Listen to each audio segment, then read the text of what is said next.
오늘은 제7과 창조주를 경배하라를 공부하겠습니다.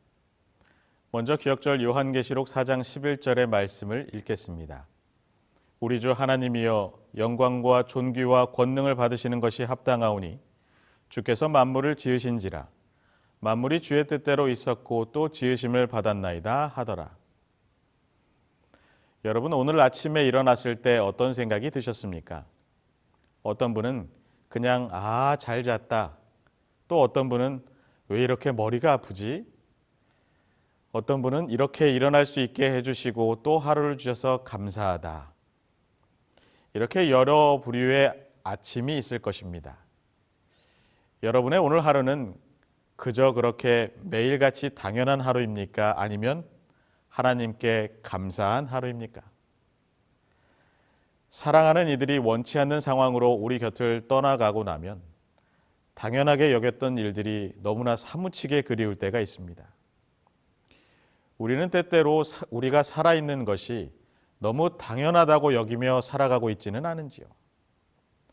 당연과 감사는 반비례합니다. 당연함이 많아지면 감사함이 없어지고 감사함이 많아지면 당연함이 없어집니다. 우리가 살아있다고 해서 존재한다고 해서 우리의 존재가 당연한 것은 아닙니다. 우리를 존재케 하신 분이 계시고 우리의 감사가 계속되어야 합니다. 창조주 되신 하나님께서 온 우주와 우리 인간들을 만드셨기 때문에 모든 것이 존재한다는 사실을 기억하고 창조주 하나님을 경배하며 감사하는 우리의 삶이 되어야 할 것입니다. 일요일은 고난에 동참하는 자입니다. 24년 전 군에 처음 입대했을 때 태어나서 처음으로 저의 신앙을 설명해야 할 때를 만나게 되었습니다. 그들은 안식일을 지키는 재림교인을 한 번도 만나보지 못했고 저는 그런 그들에게 진리를 소개하고 저의 신앙을 지킬 수 있도록 물러서지 않아야 했습니다.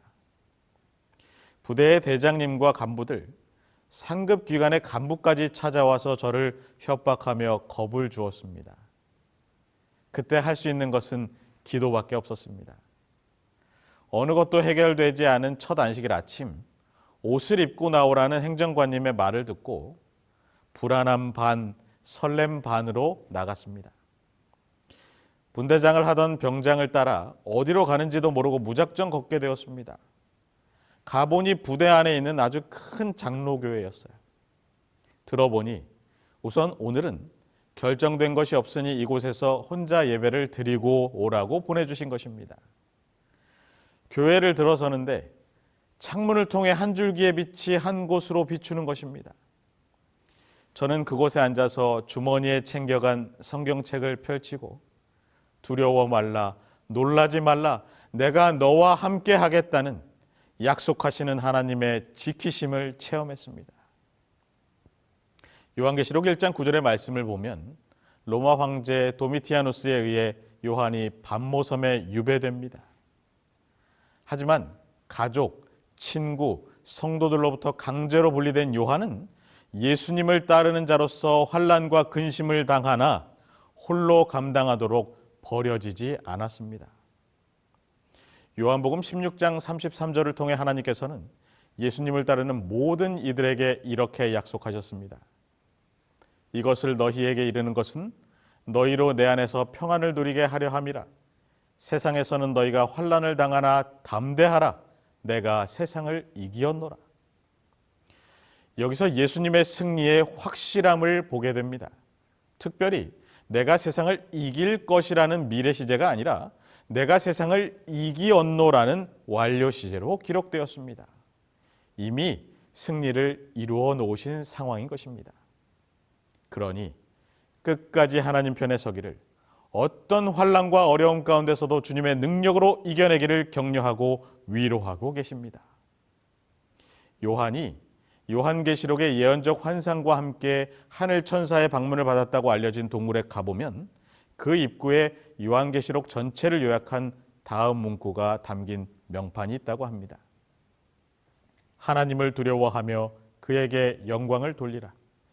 이는 그의 심판의 시간이 이르렀음이니 하늘과 땅과 바다와 물들의 근원을 만드신 이를 경배하라. 요한계시록의 중심 주제는 예배인데 우리 인간은 무엇이든 누구이든 예배하는 존재로 창조되었습니다. 창조주를 선택하여 경배하는 참된 예배는 우리 인생으로 하여금 내 삶의 바른 목적과 삶의 이유를 발견하게 해줍니다. 그리고 그것은 우리에게 목숨을 걸 만한 무언가를 줄 뿐만이 아니라 무엇을 위해 살며 필요하다면 환난을 견뎌야 하는 이유를 줍니다. 사도행적 261쪽은 이렇게 기록합니다. 그들은 저희 주님이 당하신 것처럼 혹독한 시련을 당하나 고통으로 인하여 기분이 상하거나 마음의 평화를 깨트리지 아니한다. 그들은 잘 견디기만 한다면 그 시련이 그들을 세련되고 순결하게 할 것이며 그리스도와 더욱 밀접히 교제하게 하리라는 사실을 안다. 그리스도의 고난에 참여하는 자들은 또한 그분의 위로에 동참하는 자가 되고 마침내 그분의 영광을 나누어 가지는 자가 될 것이다. 혹시 고통 중에 있을 때에라도 홀로 두지 않으시고 찾아오시고 붙잡아 주시는 하나님의 사랑을 잊지 않게 되시기를 바랍니다. 월요일은 창조주를 경배하라입니다. 7과의 제목이죠. 진화론이냐 창조론이냐 토론의 창이 열린 곳에서 눈에 띄는 재미있는 댓글을 본 적이 있습니다.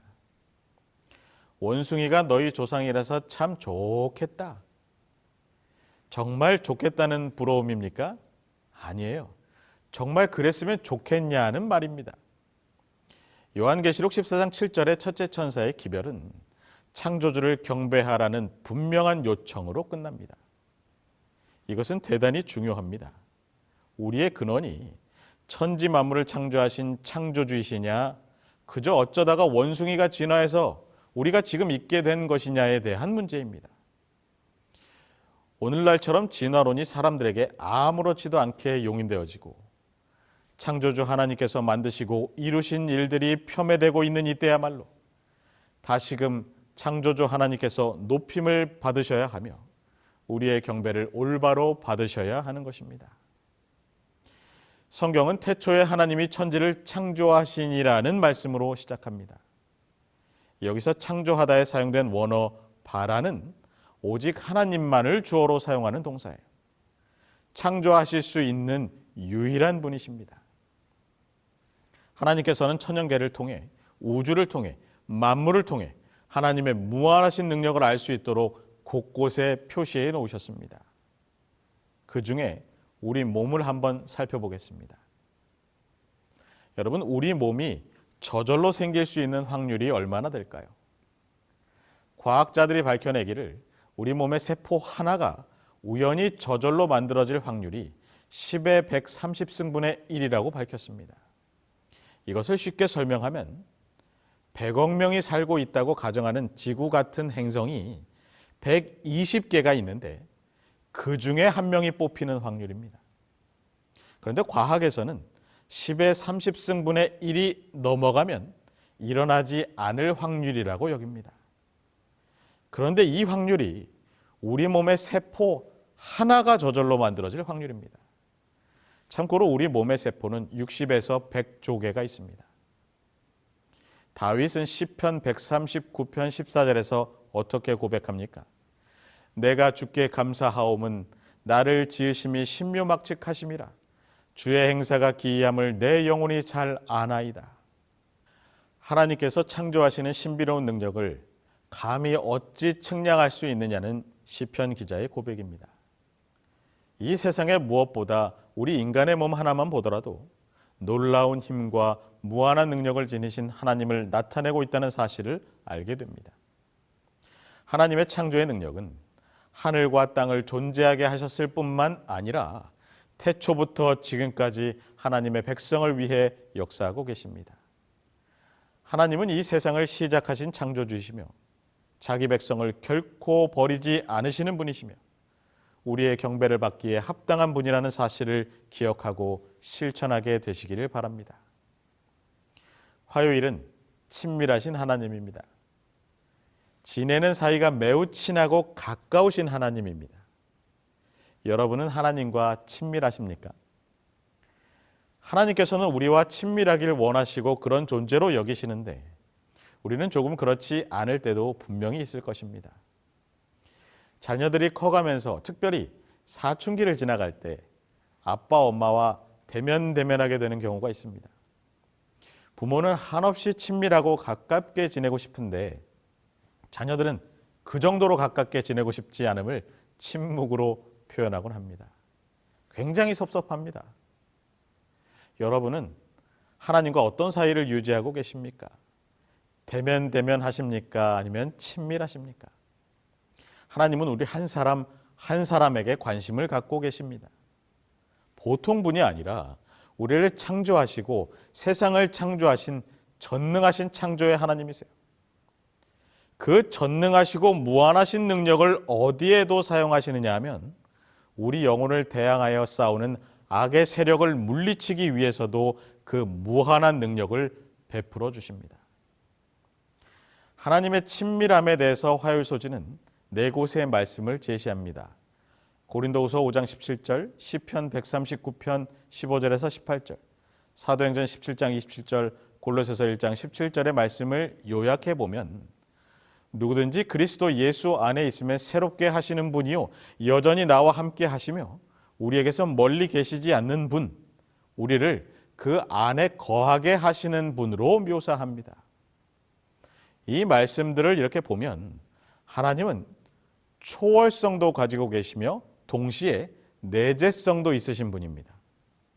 그래서 우리가 본 적 없는 높고 거룩한 곳에 계심과 동시에 우리의 통회하고 겸손한 마음 가운데도 함께 계십니다. 예수님께서는 제자들과 대화하시면서 요한복음 17장 23절에 이렇게 말씀하셨습니다. 곧 내가 그들 안에 있고 아버지께서 내 안에 계시어 그들로 온전함을 이루어 하나가 되게 하려 함은 아버지께서 나를 보내신 것과 또 나를 사랑하심 같이 그들도 사랑하신 것을 세상으로 알게 하려 함이로소이다. 내 안에 계신 분입니다. 이보다 더 친밀함을 표현할 수 있을까요? 여러분, 하나님께서 내 안에 계시고 내 모든 것을 알고 계신다는 사실이 부담입니까? 기쁨입니까? 사랑하는 이가 나의 작은 것 하나하나까지 다 기억하고 챙겨준다면 정말 행복합니다. 그런데 사랑하지 않는 이가 나의 작은 것 하나하나까지 다 기억하고 챙겨주면 정말 부담스럽고 무섭습니다. 그래서 하나님께서 우리를 사랑하시듯 우리도 하나님을 그렇게 사랑하도록 기도해야 됩니다. 그렇게 사랑할 때 관심과 하나님의 사랑은 부담이 아니라 감동이요 감사가 됩니다. 영감의 글 교회 증언 사권 533쪽은 이렇게 권면합니다. 모세의 역사에서 우리는 하나님과의 친밀한 교통이 사람이 누릴 수 있는 특권임을 알 수 있다. 범죄자에게 있어서는 살아계신 하나님의 손에 들어가는 것은 두려운 일이다. 그러나 시내산에서 그처럼 무서운 위험 가운데 선포된 그 율법의 창시자와 단둘이 있게 된 것을 무서워하지 않았다. 왜냐하면 그의 심령이 그의 창조자의 뜻과 일치되었기 때문이다.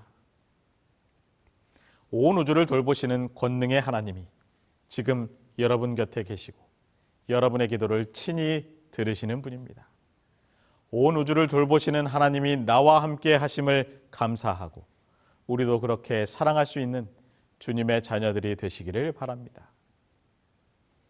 수요일은 복음, 심판, 창조입니다. 아이작 뉴턴이 태양계 모형을 만들었습니다. 행성들이 태양계 주변을 회전하는 장치는 그 시대로서는 신기하게 보일 수 있는 참으로 경이로운 장치였습니다. 어느 날 무신론자인 그의 친구가 뉴턴의 집을 방문하여 그 모형 장치를 작동해 본 후에 신기해하면서 뉴턴에게 물었습니다. 이 장치를 자네가 만든 것인가 아니면 다른 사람이 만든 것을 가져다 놓은 것인가? 그러자 뉴턴이 대답합니다.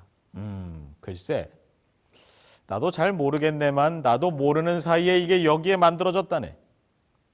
뉴턴의 친구는 화를 내며 이렇게 말했습니다. 아니 어떻게 이 장치를 누군가가 만들지도 않고 그냥 여기에 갑자기 생길 수가 있단 말인가? 자네 지금 나를 놀릴 셈인가? 그때 뉴턴이 차분하게 대답합니다. 자네는 이 우주와 지구 그리고 인간까지도 그냥 우연히 생긴 것이라고 말하면서 늘 내 신앙을 비웃지 않았나? 그런데 내가 이 작고 조잡한 모형 하나가 저절로 생긴 것이라고 말하는 것에는 그렇게 화를 내며 믿지 않는 자네가 스스로 우습다는 생각이 들지 않는가? 그러면서 뉴턴은 이런 말을 남겼어요. 인체의 신비, 자연의 신비, 우주의 신비를 보고도 하나님을 믿지 않는 사람이 있다면 그는 어리석은 사람이거나 정직하지 못한 사람일 것이다. 창조주이신 하나님을 증거하는 기별은 현대 진리의 핵심이고 특히 진화론이 기독교의 탈을 쓰고 기독교 신앙의 전체 기초를 파괴하려고 위협하는 지금의 때는 더욱 그렇습니다. 진화론의 맹공격 속에서도 하나님께서는 그 이름 자체가 진화론에 반대하는 증인이 되는 사람들, 즉 하나님께서 우리의 창조주시오 구속주라는 근본적인 진리를 선포할 사람들의 교회를 세우셨습니다. 창조주시며 구속주 되신 예수님에 대해서 언급하는 에베소서 3장 9절, 골로새서 1장 13절에서 17절, 요한계시록 4장 11절, 로마서 5장 17절에서 19절을 요약해 볼 수 있습니다. 영광과 존귀와 권능을 받으시는 것이 합당하시며 영원부터 만물을 창조하신 하나님 속에 감춰졌던 비밀의 경륜이 드러나게 하시는 구속주입니다. 한 사람의 범죄로 말미암아 죽을 수밖에 없는 죄인된 이들을 오직 그 아들 안에 있음으로 인해 죄사함을 입을 수 있는 능력을 보여주시는 분입니다. 만물을 창조하신 창조주의 그 강력한 능력은 죄인을 구속하시는 목적을 이루는 데에도 동일하게 구속주의 강력한 능력을 나타내십니다. 동일하게 강력한 능력이에요. 여러분, 세상은 진화의 이론을 통해 창조주의 존재를 부정하고 사람들을 희망 없게 만들기 위해 노력합니다. 그래서 지금은 창조주 하나님을 경배하는 것이 참으로 중요한 기별의 시대가 되었습니다. 우리를 창조하신 그 하나님은 그 아들 예수 그리스도를 통해 우리를 구속하실 유일한 분이십니다. 여러분, 창조주 하나님을 높이는 삶이 되시기를 바랍니다. 하나님을 올바로 예배하는 삶이 되시기를 바랍니다. 그리고 우리가 심판대 앞 창조주 앞에 설 때 우리에게 희망을 주는 것은 복음 오직 예수 그리스도뿐이라는 사실을 잊지 않게 되시기를 간절히 바랍니다. 목요일은 십자가에 달리신 창조주입니다. 제목을 다르게 말해보면 구속주 되신 창조주라고 말할 수 있습니다. 이등병 초반 시절 일요일 아침 식사를 마치고 정리를 하고 뒤늦게 부대로 돌아오니 부대원들이 밖에 두 줄로 서서 이동을 준비하고 있었습니다. 제 동기가 저보고 너도 빨리 오라고 손짓하는 것입니다. 출발 직전이었어요. 동기가 부르니 저도 가서 그 자리 옆에 섰습니다. 그리고 조용히 어딜 가는 것이길래 나를 부른 것이냐고 물었더니 초코 과자를 받으러 절에 가자는 것입니다. 일요일 종교 행사를 위해 절에 가는 무리였어요. 저는 깜짝 놀라서 분대장님께 말씀을 드리고 그 무리에서 빠졌습니다. 하마터면 잘 알지도 못하는 생전 처음 마주하는 분을 경배하러 갈 뻔한 일이 있었습니다. 7과의 제목은 창조주를 경배하라인데 우리는 우리가 경배해야 할 대상이 어떤 분이신지를 정확히 알아야 합니다. 그냥 경배하라고 하니까 함께 예배드리자고 하니까 그냥 되는 대로 어찌저찌 경배하는 것이 아닙니다. 우리가 정확히 알아야 할 경배 대상은 우리를 창조하셨으며 동시에 우리를 구속하신 그 하나님이시라는 것입니다. 창세기 1장 26절에 우리의 형상을 따라 우리의 모양대로 우리가 사람을 만들자고 말씀하신 하나님은 십자가에서 나의 하나님 어찌하여 나를 버리셨나이까 라고 소리치신 분입니다. 하늘과 땅과 바다와 물의 근원을 만드신 바로 그분과 종의 형체를 가지사 사람들과 같이 되시고 이 땅에 오셔서 사람의 모양으로 나타나신 자기를 낮추시고 죽기까지 복종하셔서 십자가에 돌아가신 분이 같은 분이라는 사실입니다. 창조주신 주님께서 죄인을 대신해 십자가에 달리신 구주시라는 놀라운 사실에 대한 우리의 합당한 반응은 하나님께 영광을 돌리고 경배하는 것입니다. 선지자와 왕 369쪽은 창조주요 구속주 되시는 하나님께서 우리를 위해 하신 일을 다음과 같이 기록합니다. 국적이나 인종이나 계급에 의한 차별을 하나님께서는 인정하지 않으신다. 하나님께서는 온 인류의 창조주시다. 모든 사람은 창조에 의하여 한 가족이 되었고 구속을 통하여 하나가 되었다. 그리스도께서는 모든 분리의 장벽을 헐어버리시고 성전마당의 모든 칸막이를 열어젖혀서 모든 영혼이 자유로이 하나님께 나아갈 수 있게 하기 위하여 오셨다. 여러분, 십자가에 달려 우리를 구속하신 구속주요 만물을 있게 하신 창조주 하나님께만 경배하고 여러분의 삶으로 예배할 수 있는 주님의 자녀들이 되시기를 바랍니다. 금요일 소지를 보며 7과를 정리하겠습니다. 하나님에 대한 예배는 성경의 중심이며 인류와 하나님의 백성에게 항상 논쟁거리가 되어왔습니다. 구약 전체에 걸쳐 선지자들은 하나님의 백성이 다른 신을 섬기거나 이교도들의 예배 방식을 사용하여 주님을 예배하는 것을 질책했습니다.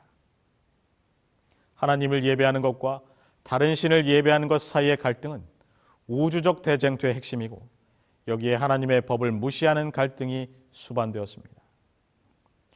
대총회 성경연구소장을 역임했던 앙헬 마누엘 로드리게스 목사님은 자신의 저술에서 하나님을 경배하지 않는 것은 우리의 존재 이유를 잃는 것이다. 그것은 방향 감각을 상실한 상태로 죽어가는 것이며 생명의 근원으로부터 단절되었기 때문에 완전한 멸망으로 향하는 것이다 라고 기록했습니다. 친구들과 놀다가 친구들이 내 아빠를 욕하게 되는 상황이 오면 어떨까요? 같이 맞장구 치고 낄낄대고 웃어 넘길까요? 정상적인 관계라면 그 상황에서 싸워야 합니다. 우리 아빠 그런 분 아니라고, 너가 우리 아빠에 대해서 뭘 아냐고 싸워야 합니다.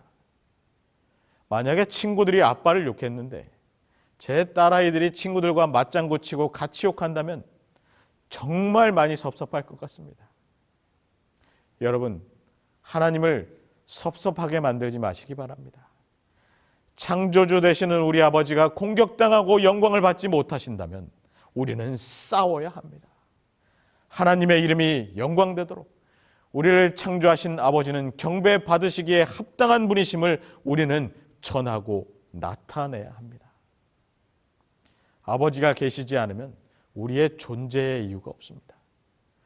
여전히 하나님의 창조의 흔적을 지우기 위해 진화론을 통한 사단의 노력이 계속되고 경배받으셔야 할 아버지 하나님을 멸시하고 있는 이때에 여러분, 하나님의 자녀의 도리를 다하시기 바랍니다. 오직 우리의 아버지 창조주 하나님을 마음을 다하여 경배하는 주님의 자녀들이 되시기를 바라며 7과를 마치겠습니다.